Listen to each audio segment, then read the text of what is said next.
Hello and welcome to Manic Movies, a series where we talk about the madness of movies. I'm Ryanimaniac and welcome back to The Road to the Endgame. We're taking a look at all the films of the Marvel Cinematic Universe leading up to the events of Avengers Endgame. In this episode, we'll be taking a look at Thor Ragnarok from 2017. So, the story of this film picks up with where Thor left off back in Age of Ultron, where he sets out to search for the Infinity Stones and learn more about his vision that he received in that movie.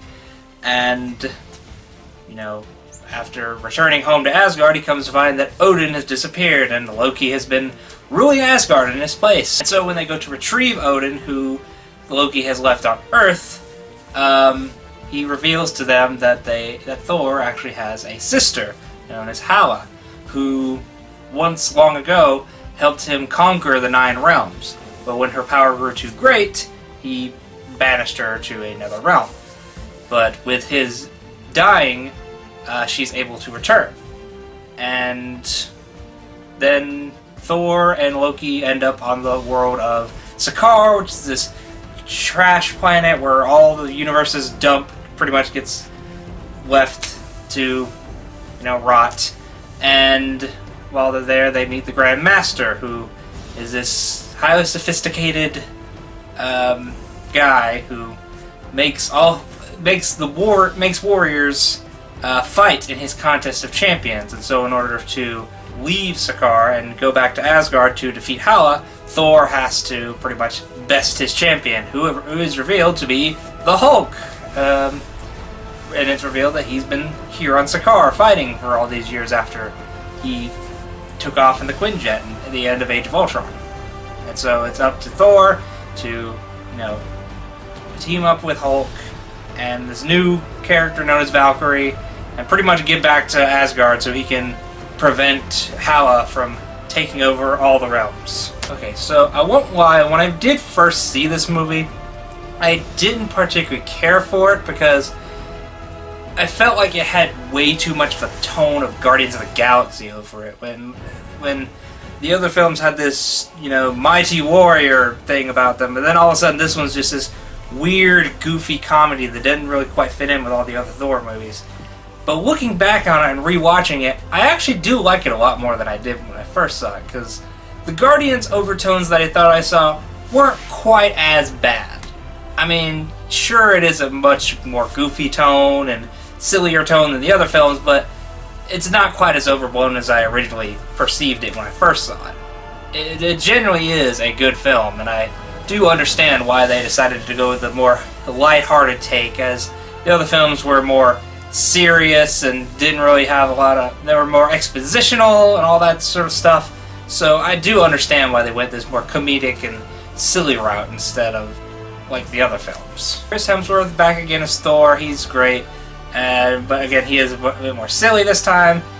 Cracks a lot more jokes, and it's not really out of place as you think it would be, but it is a bit of a different Thor than we've seen the other films, so that is something to get used to. Mark Ruffalo making his return as Bruce Banner and the Hulk, when he comes back down from being the Hulk, realizing, oh wait, I've been the Hulk on Sakaar for 2 years, and there's now this whole new dilemma of, that control with the Hulk not being quite as balance as there originally was. The film explains that Banner's way of explaining it is that he always felt like him and the Hulk each had one hand on the wheel, but then with this, suddenly the Hulk has taken control for 2 years, so he doesn't know if how the Hulk is gonna react basically, if he were to turn back into the Hulk again. So there's this whole dilemma, this whole interesting new split personality aspect to it. So it also kind of makes it one of the better Hulk films. I mean, it doesn't really have a lot of competition,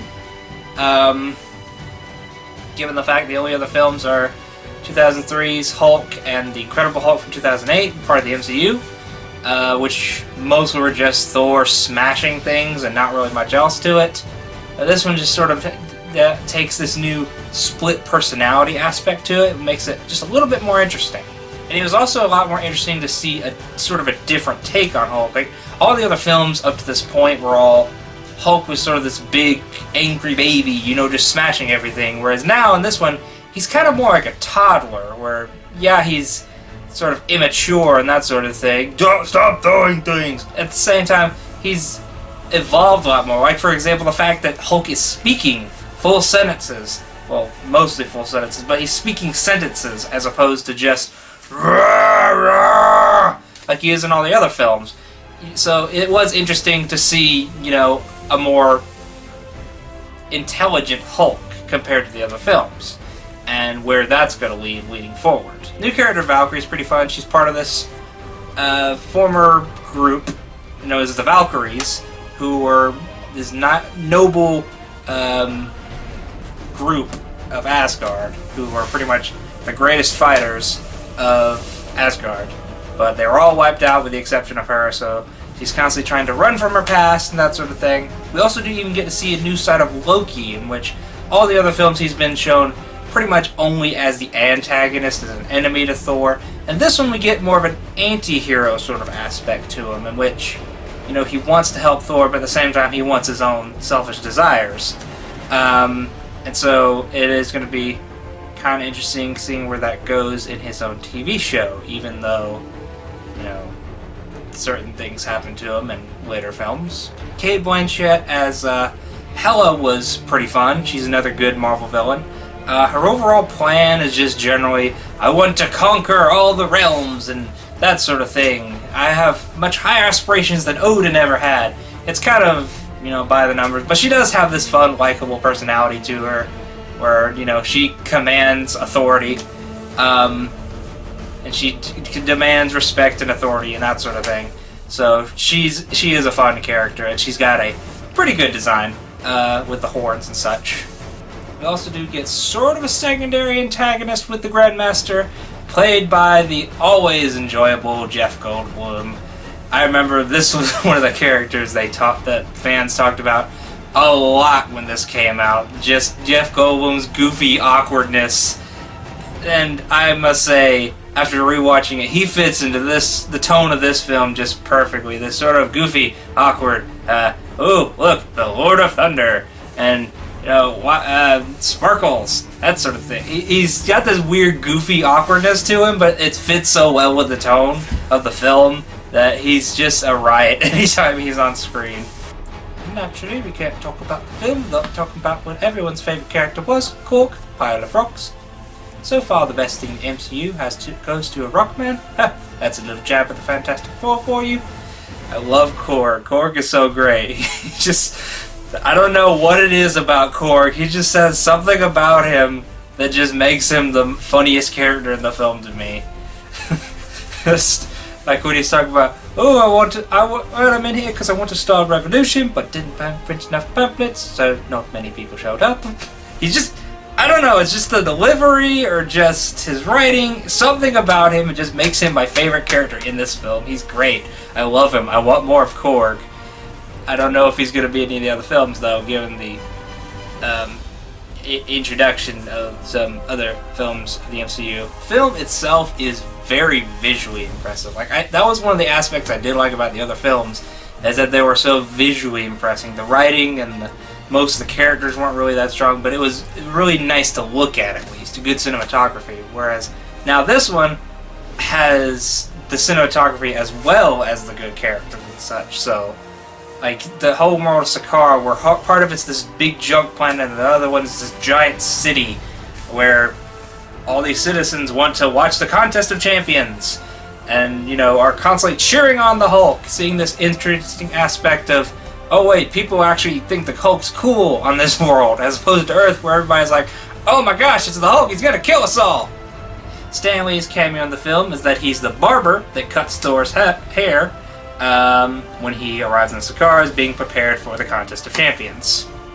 Only real flaw I could really say about the film is that it does go a little heavy on the joke sometimes. Like, there'll be these epic hero moments that are just interrupted with a joke, like when he throws the ball at the window and it bounces back at him, or when Banner leaps onto the bridge and just splats onto it.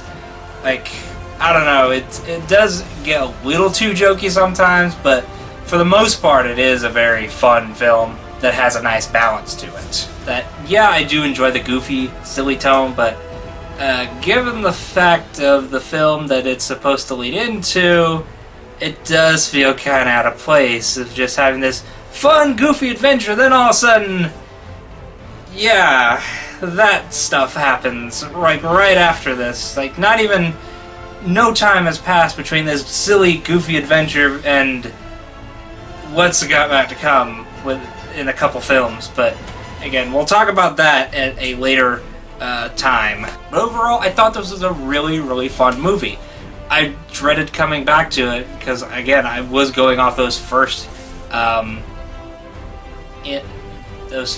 impressions of when I first saw the film, and just thinking, oh, it's just Thor mixed with Guardians of the Galaxy. But there is really a lot more to it than that. So I really did enjoy coming back to it and rewatching it, and you know, I'm certain so many other people will too, especially, you know, given certain things. So anyways, thank you all so much for watching this video. If you enjoyed it, you can feel free to leave a like down below. You can feel free to subscribe to see what other content I put up on the channel.